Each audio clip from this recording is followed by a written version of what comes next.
Draymond Green and the Warriors reached a 4-year, $100 million extension to his contract over the weekend. Draymond was set to become an unrestricted free agent after next season, but he opted to give the team that drafted him, 35th overall back in 2012, a bit of a hometown discount. Here's Draymond from Media Day this past season talking about why he wants to stay in Golden State. I'm confident that I'll be here for a very long time, so it's not something I'm going into the season thinking about. I'm not looking at this one-sided like, oh, man, I got to do what's right for Draymond.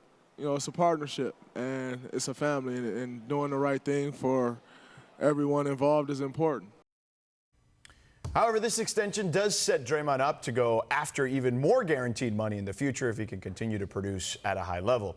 As first reported by The Athletic, the fourth year of Draymond's deal has a player option. And in addition, our friend Nick Friedel reports that the deal has a 15% trade kicker. That means if Draymond were to get traded next summer, for example, the kicker would equate to an extra $11 million or so.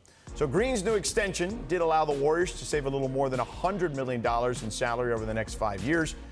Green would have been eligible to sign a 5-year, $204 million max extension next summer with the Warriors. So Kevin Arnovitz, did Draymond leave too much money on the table? No. I mean, it's possible there's a team next summer, given just how few marquee free agents there are in the 2020 market, that might have offered him more. But I kind of like this deal for both sides. And it's interesting.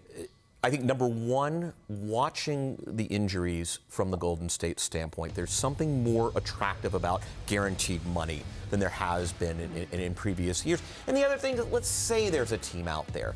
Draymond's such an interesting case because, he comes into the league as a second rounder, and he puts his handprint stylistically on a championship team. This has simply been a fantastic place for Draymond Green to build an NBA career. They're a team that have tolerated his eccentricities. They're a team where he has truly implemented a stylistic feature that in many ways they're going to get back to playing Draymond ball next season because KD's gone, and they're going to rely on those instincts and sort of beat you with the pass more than ever. So it's just a good fit, even if it's not always a great fit. Right. It's just a good fit. And, this is what makes the Warriors special.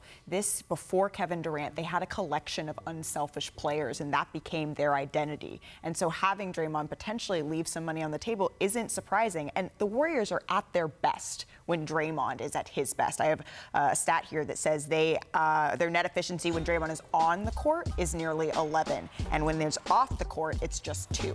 So when you look at that, a lot of their specialness, their secret sauce comes from Draymond. And we go all the way back to their secret weapon of the small ball lineup with Draymond at the 5. And so I think that this is a very happy marriage. KP, you're the human computer. What do you make of just this signing with Draymond? Well, I think one of the interesting things is, Kevin alluded to this, but you look at the free agent market next summer, most of the good teams spent all their cap space this summer trying to load up because they knew that it was going to be a weak free agent crop in 2020. So the teams that have enough space to offer him more money than this next summer, it's mostly rebuilding teams. I think the Knicks are someone who probably would have offered him more money. I can understand wanting to stay with the Warriors rather than trying to rebuild in New York. Maybe Atlanta would have been an interesting fit to try to fit him in if they're trying to sort of recreate the Warriors with Travis Schlenk, their GM, who came from Golden State's front office.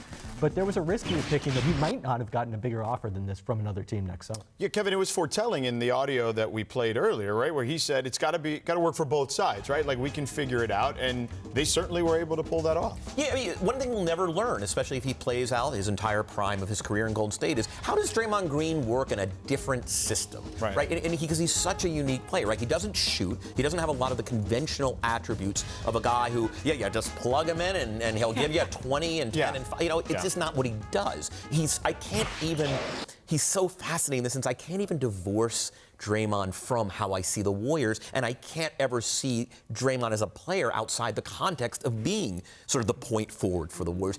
I don't know if there's a player who's more inextricably linked stylistically and in terms of sensibility with the team. Yeah, and everyone thought when he signed with Clutch, Malika, because more times than not when guys change agents, it's usually like, uh-oh, here comes that big contract. We're going to be at a stalemate. And that wasn't the case at all, which, look, Clutch and those guys, Rich Paul and that group deserves a lot of credit. Yeah, I mean, absolutely. And Rich has had one heck of a summer, but hopefully, that photo we saw just on the screen of them all at lunch, let's hope that Draymond was the one that paid for that, even with LeBron James there. Yeah, I mean, that lunch should be on Draymond now.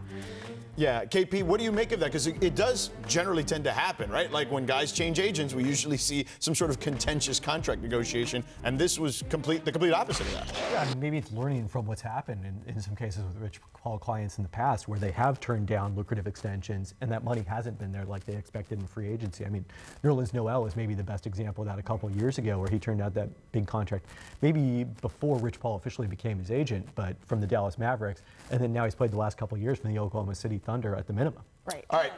Go ahead. I'm sorry. Well, I was going to say, and I spoke to a source with the Warriors yesterday, and they said that this was something that they were hoping to do before the season started. They wanted this to be locked down so that they could have that freedom to move forward in this post-Kevin Durant era. So the timing all seemed to work out well on all sides. Yeah, for sure. Thanks for watching ESPN on YouTube. For more sports highlights and analysis, be sure to download the ESPN app. And for live streaming sports and premium content, subscribe to ESPN+.